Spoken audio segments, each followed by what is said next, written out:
All right, guys, let's look at how we can use our device to do the graphical analysis. So we just spent some time going through and learning how to do graphical analysis by hand, which is really important because we all know, technology doesn't always work when we want it to. So it's important to understand how to do things before we learn how technology can do things for us. So that's kind of how we're always going to approach things in this course. I'm going to show you how to do it by hand, and then I'm going to show you the technology way to do it. Most of the time in the real world, scientists use their computers and software programs to do a lot of this data manipulation. And then their job is to interpret that data manipulation. So we're not always going to focus on the how to do specific things. A lot of our main focus is on what does that mean? Okay, so that's the really important part.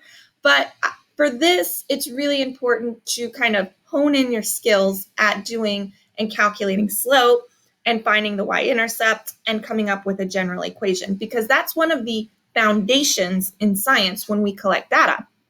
We want to use those relationships to be able to make predictions and to make models, and that's why we do them. So we're going to do a little practice sample problem here. It's very similar to the one that you're going to do in your graphing activity. So we are going to look at some data collected from an investigation. So we had a family here that was taking a trip, and they decided to check the accuracy of their speedometer. So at the end of the trip, their car can look at the average speed over the trip. And so they decided they were going to check that by doing a distance versus time graph. So every 2 hours, they collected the distance that they traveled. So here is our data table. Notice that your table will always have a heading. So if you have multiple tables in a lab report, you're going to label them table 1, give it a name. For the second one, table 2, give it a name. It's a very common practice, and it's something that I'm going to expect you guys to do anytime you post a table. You must always give it a name. So you're always going to follow that format, table, whatever number table it is, and then name. You're going to do the same thing with graphs. You'll put graph 1, give it a name. If you have a second graph, graph 2, give it a name. That's how we're going to name our tables and graphs, but they always have to be labeled. All right, so here it is. Here is our table. Now remember, the table tells you really important information. It not only organizes your data, but it tells us which was your X and which was your Y. And then with that, it also tells us, well, if this is my X, this is my independent variable. So this is the time that was manipulated by the scientist. And then your Y is your measured value or your responding value. So this is what came out of those tests, and it is your Y, obviously dependent variable. All right, so how do we create a graph using this data? The first thing you're going to want to do is pull up Excel. So all of you should already have Excel on your computer, so you can access it by going to the Windows Startup Screen menu and going over to the green Microsoft Excel program. So you're going to open it. It might take a little bit because usually Excels are pretty big files, so it'll take a little bit to open. So we're going to give it a second here, and it's in the morning, so it's probably just warming up. Okay, so it's going to bring you to this screen. You're going to open up the blank workbook, okay? And it's going to give you a big spreadsheet. So what we are going to do is we're going to type in our data from our experiment. So a really easy way, so you're not flipping back and forth, is you can do a split screen, so you can have both the lab experiment open and the Excel sheet open. So if you hit the little Windows icon on your keyboard and the over button, it's going to split screen, and then it's going to ask you what program you want to split screen it with. So I'm going to split screen it here with my Google Doc. So now I can see both, which makes it really easy to transfer data over. So I'm just going to type it in the exact order that it is in the table. You want to make sure your columns stay in the same columns, because if you do not, it will graph your graph incorrectly. So you always want to make sure your columns are in the exact same order as on your lab. So we're just typing them in here. All right. Once we get the data transferred over, I'm going to minimize the Google Doc for right now, maximize my Excel spreadsheet. So you should have a cross as your kind of mouse cursor there. If not, you can just click anywhere in the spreadsheet and it will come up. Once you get the little cross symbol, you're going to click and drag so that you highlight all of the data. So you only want to highlight the data in the table, okay? Once all of the data is highlighted in this gray, I want you to go to Insert, and we're going to go over to Charts. And you notice that Charts has a drop-down menu, so we're going to drop down the menu, and we're going to pick the Scatter Plot. Click on that, and it draws us a nice graph with nice plotted points. All right, so we got to clean up our graph here a little bit so we can get the information off of it that we want. So the first thing we're going to do is I'm going to clean up this here, and we're going to title our chart. So time versus distance. Actually, Y goes first when you're naming, distance versus time. Right? All right, so now we need to add a couple features so that it matches our standard for graphing. So if you click on the graph, anywhere in the graph, you're going to have these three options come up. We're going to click the green plus button, and we're going to add some elements onto our graph. We're going to add chart titles and data labels. So this is really nice because the data labels gives us our Y values for each of your plots, which I think is really helpful when we're in and calculating things. We also always have to label our axes. So I'm going to go down here and we're going to label the axes what it was in the lab. So whatever the table is labeled, that's what you're going to label your x-axis. So in the graph, my x-axis was time. So I'm going to write the variable, and then I'm going to give the variable its unit. So whatever unit we measured in. So we measured it in hours. Okay, next we're going to go over here and do the same thing for our y-axis. And our y-axis in the table was labeled distance, and we measured it in miles. So here we have a nice labeled graph. So we're not quite done. We've got to add one more really important thing. We've got to add our line of best fit. So the computer will do that for you and calculate the line equation from that line of best fit. So if you click on the graph again so that you get the three options, and you click the green cross again and you scroll all the way down to trend line, we're going to click trend line, and then we're going to hit that option arrow there to bring up some more options, and we're going to go down to more options. So that's going to bring us this so we can format our trend line to match what we need to. We are using a linear function. I will tell you if it's exponential or if it's supposed to be inverse, or indirect, but we're using linear for the most of our experimentation. So we've got linear clicked, and we're going to scroll down. All right, next we are going to set intercept. The reason I'm setting the intercept is because that data point is already given to us. It's going through the origin. So when that is the 0, 0 is actually physically on your lab report, you can go ahead and set the y-intercept to 0. Otherwise, you're going to leave that blank and the line will tell you your y-intercept. But for this part, we know it's at 0. And then we're going to hit display equation on the chart. So this is going to display our line of best fit equation. And that's really important that we have that on there. So I'm just going to hit the X button once that's there. And then I'm going to click on the graph one more time. And I'm going to right click so that I can copy the graph. Now, once I've copied the graph, I don't need Excel anymore. So I'm going to minimize this and bring up our Google Doc so that we can go ahead and finish the activity. So I'm going to scroll down here, and right under my graph, notice it's already labeled. I already labeled it, distance versus time. I'm going to right click one more time, and I'm going to paste our graph into the document. All right, so now we have everything we need. It's beautifully graphed. Every aspect we need to make it be a good graph is on it. I'm going to scroll down here. We're going to start answering some of our questions. All right, so our first analysis question, what type of relationship was studied during this investigation?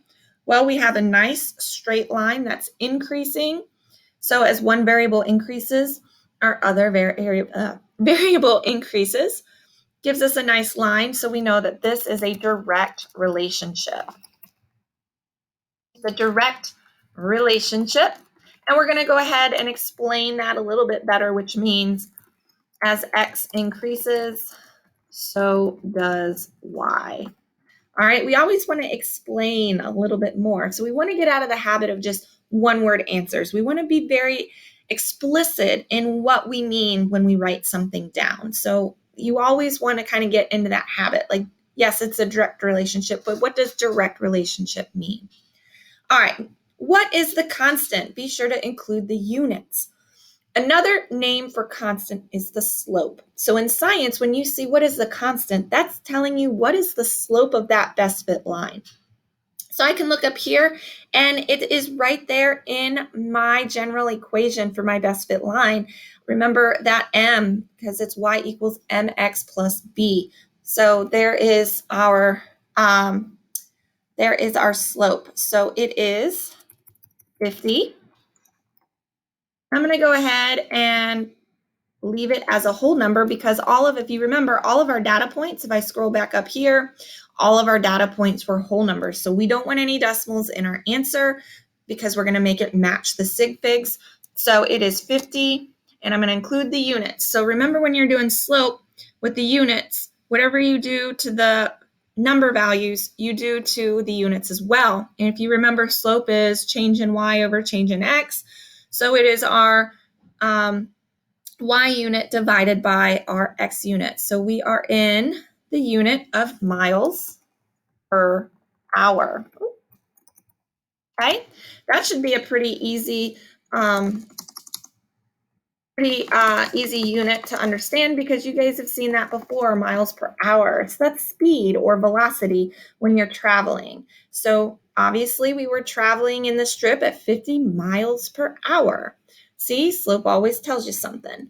All right, next, we're going to use the graph to determine the relationship between miles per hour. So what do we see? What's the relationship going on? Well, we already kind of answered that when we figured out what relationship our variables was. This is almost the same question as number one. So what's the relationship? Well, here, as time increased, what happened to the miles? They increased as well. So the relationship that we determined from graphing is that as time increased, miles also increased. It's that direct relationship. So all I did was add the actual units into what we already answered in question number one. All right, so now we're going to actually use that line to make a prediction. So this is one of the most important things in science is once we figure out a relationship between the variables, we can now make predictions. So even though we didn't actually collect data at the 24-hour mark, we can use that line because that line it's continuous. It goes on for an infinite number of hours. And we know what it probably would look like if we continued and had a really big ruler. We could continue that line and we could find that point. Well, we can just, instead of the hypothetical really big ruler, we can use that general line equation to figure out what our y would be when x is something else, or if y is something, what our x would be at that time. So we can do this here by plugging in. So we've got our line equation, and I'll go ahead and use 218x. All right, so how far would we be at 24 hours of driving? So hours is our x variable, so I'm going to plug that in here, 24 hours. And this is miles per hour. And we know when we're like this, hours cancel out, so we'll be left in just miles. So you can plug this into your calculator. So we're going to do 50.218 times 24. All right, and we are going to get 1205.232 miles. Now, we cannot leave it like that because we must round. So our final answer has to just be the whole number. So we would have traveled 1,205 miles at the 24-hour mark. All right, so that's a prediction. We could actually go in and physically test that. We could go in and see really what would happen at that time, and test how accurate our line was when we do that. All right, next, what does the y-intercept represent? Now, when you get this question, what am I asking? I'm not asking for, yeah, it's where the point crosses at the 0 point when y equals 0. Okay, yeah, we get that in math lingo, but what does that mean in the real world? All right, well, at the y-intercept, that means your x value is 0. So in this case, our x, I'm going to put what does this actually mean? That's the big point, right? Well, again, at this point, what happens to our x? Okay, x is equal to 0. X represents time. So this is at time 0. What does time 0 mean in science? That means that's your starting point. That's where you started this whole trip. So the y-intercept equals 0. All right, the y-intercept equals 0 when x equals 0. So what this means is that when the trip started, they traveled 0 miles. All right, so that means at time 0, they were at mile 0. It's pretty important. Now, it's going to interpret a little bit different depending on what you measured in the lab, but just always think in mind, what does your x value at 0 mean, right? Like, so when y is 0, x is 0. So at time 0, you went 0 miles, and when your y-intercept is 0, your x is 0. You started at 0. You started at an initial point. Again, that doesn't always mean the same thing every time because your y-intercept won't always be 0 when x is 0. Okay, so think about that. Think about how x equaling 0, what that means to the lab. Okay, all right. Next, we're going to look at what does slope represent. So again, yes, we know it's rise over run or change in y over change in x, but we want to look at what does it mean in the real world. So let's go in here. So whenever you get this question, that's what I want. I don't want change in x over, or change in y over change in x. I want to know, what does it mean to us in the real world? What does it really mean? All right, so let's look at the units. The units play a really big part. Your slope is always your constant, and it's important in science what that constant means. So here we go up. Here we have 50 miles per hour. We've already determined what that is. So what does that mean? Well, it means something pretty important, right? Because we already know when you have miles per hour that means for every many miles you have certain amount of time, right? It's a conversion factor. That's all that it is. So we have a slope of 50 miles per hour. So that means that in 1 hour, the family traveled 50 miles. So every time you went 1 mile, you traveled every time you traveled for 1 hour, you traveled 50 miles. So we also can say it another way. For every 50 miles, we traveled in the car for 1 hour. So for this trip, that's what that constant means. It tells us that for every 50 miles, it equaled 1 hour. So you can see this is where your slope, if you look at those units, and when we looked at those units to determine the conversion factors for dimensional analysis, we can do the same thing here. We can do the same thing here. So 50 miles equals 1 hour, or we can say it in a sentence that for every 1 hour we traveled, we went 50 miles. Okay, and that again, we can make a prediction off of that constant. All right, and the last thing here is we always like to look for a source of error. We are all human, and when you do a lab, there's always some error, human error expected. Now we want to limit it as much as possible, but there's always something. So a source of error might have been not collecting the distance at the exact hour mark, right? So maybe it was a couple seconds later, maybe it was a couple seconds before, and it wasn't exactly on the 1 hour mark or 2 hour mark or so on. See if you guys can think of any other errors that might have occurred. I hope this helps. You guys are going to be using this method of graphical analysis a lot in this course.